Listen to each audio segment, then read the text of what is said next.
One of the biggest train wrecks in the NFL this year was the Cleveland Browns. Easily one of the most talented rosters they've had in the last 10 to 15 years. There are a lot of hope, especially after the way they finished 2018. A lot of hope and predictions that they were going to make the playoffs. Now, one of the first missteps they had was hiring Freddie Kitchens as their head coach. And Kitchens, as we all know, and it's been talked to death about, is, he was a positional coach for practically his entire career, running backs coach. He got promoted up to offensive coordinator when Todd Haley was fired along with Hugh Jackson. They didn't have anyone else to call plays, so Freddie Kitchens moved up, and he kind of revamped their offense, and we really got to see Baker Mayfield flourish at the end of that year. Now, and that caused a lot of people. I know on Twitter, seeing a lot of people, especially in the NFL draft community, they were very high on Freddie Kitchens and calling for him to get the head coaching job, despite him never really being a coordinator before. Now, that's one thing. So Kitchens gets hired based off his relationship with Mayfield and the offense that they develop and run. But Kitchens brings in Todd Monken. Todd Monken was, formerly with the Tampa Bay Buccaneers. He had been an offensive coordinator for Oklahoma State at one point, Southern Miss head coaching job, kind of working his way up. Well, from what I've read, Monken and Kitchens, they ran a not totally different, but they ran a different style of offense than what Mayfield was running with Kitchens as the offensive coordinator the year prior. So if that's true, that's a lot of, hey, we're keeping this guy because of his relationship and play calling, and then all of a sudden we're not going to do that play calling and that offense. So once again, that doesn't make a whole lot of sense, but it is the Cleveland Browns. Well, after this train wreck, and even at that, Monken is another guy. And here's a guy that I was seeing lots of rumors of him as head coaching candidates in the NFL and even in the college. And I never quite understood it because every offensive spot he's been at, it didn't, they put up huge numbers in Tampa Bay, but they weren't winning. And he was just, Jameis Winston and Ryan Fitzpatrick were just throwing the ball around, and it just wasn't sustainable. He goes to Cleveland, and this offense that's got Odell Beckham Jr., Jarvis Landry, Nick Chubb, Kareem Hunt, Baker Mayfield, they just never really seemed to have that success. And so it's like, why is this guy getting head coaching rumors? And obviously it's just rumors. Well, it comes out, Charles Robinson of Yahoo Sports put out a big long thread on the Browns, and it's tremendous. You need to go seek it out. And he talked about how there's talk out there that Todd Monken was trashing everybody.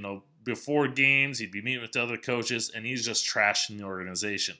So I don't, with him getting fired, with the Browns having lack of success, with this reports out there, I don't know if Todd Monken's going to be getting a head coaching job anytime soon. So what are the Browns going to do?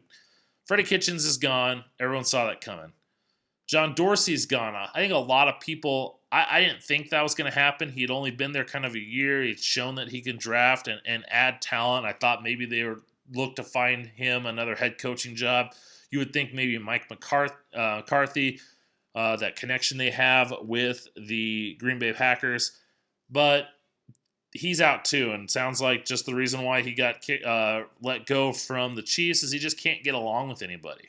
So now the head person, besides Jimmy Haslam, the next person is Paul DePodesta. He's former Dodgers general manager, former Oakland Athletics assistant general manager. He's running the show with who to hire. And so I think this will be interesting. Reports are that they're going to hire the coach first and then the general manager later. I like that. I know a lot of people, I saw this on the ticker on ESPN the other day when I was watching bowl games. I've seen it on Twitter, people criticizing. I don't understand what the criticism is. We've seen the Seahawks have success with this. They hired Pete Carroll and they went out and got John Schneider. You saw this with the 49ers. They hired Shanahan, they went out and got John Lynch. There's plenty of examples of this working because you want the two people to work well together. You don't want the general manager and the coach to be separate. You want them married together so they have the most success. So I think this is a great move.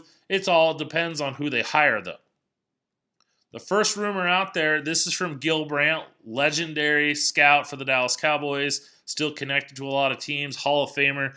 Gil Brandt says he wouldn't be surprised if the Browns offered Patriots offensive coordinator Josh McDaniels full control.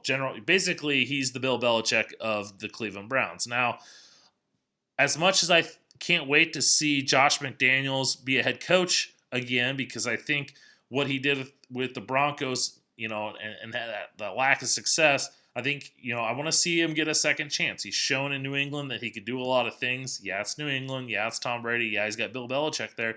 But I'm in favor of young guys who have shown that they can be elite having a second chance. But one of the biggest drawbacks of him in Denver is he had that complete control. And one of the first things he did is try to get rid of Jay Cutler, and that left them kind of behind because they had to trade Cutler, and then they're dealing with Kyle Orton, and then they drafted Tim Tebow. And it just, if he would have just kept Jay Cutler, how might have things been different? So I if they do that, it'll be anxious to see. I'm anxious to see what he could do with Baker Mayfield and that receiving core, but I don't know if giving him full control is the best thing for that organization. Now, I mentioned Charles Robinson earlier in his tremendous Twitter thread that he had with all this great information about the Browns. He said that last year's process, so the process that they used to come up with who to hire, that ended up landing on Freddie Kitchens, was the guy that they came up with, and the guy that impressed them the most was Minnesota Vikings offensive coordinator Kevin Stefanski. And he came up as the top guy, the guy that they should hire, and then they went with Freddie Kitchens. So it'll be curious to see if, since they missed on Stefanski last year, with the Vikings having their success this year, I know Kirk Cousins has been so hot and cold. I think a lot of his coldness has come when they don't have Dalvin Cook. Is he going to be the guy this year? That's my favorite of who I think they're going to pick. I think Mike McCarthy is a guy to kind of keep an eye on, just because he's got that reputation of developing quarterbacks, because he kind of developed Aaron Rodgers-ish. And he's got that track record of being a Super Bowl contender. I'll be curious to see who they go. Stefanski's a guy, like I said, I think it's going to be, I'm not sold on, because it's not like, the Vikings have had a lot of success, but it's not like they're this world-beating offense. So we'll be curious to see. Like I said, I think it's Stefanski. I think McCarthy's another guy to kind of keep an eye on. Reports about Urban Meyer, I doubt he would take that pick unless he just desperately wants to coach in the NFL. I think they're going to have a hard time getting a top-level coach because of Jimmy Haslam, because they fire coaches so often, they turn over the franchise so much, that you want stability. You want to know that, hey, I've got a few years to get this thing going, not like, hey, I have to make this run right away or I'm going to lose out on my job.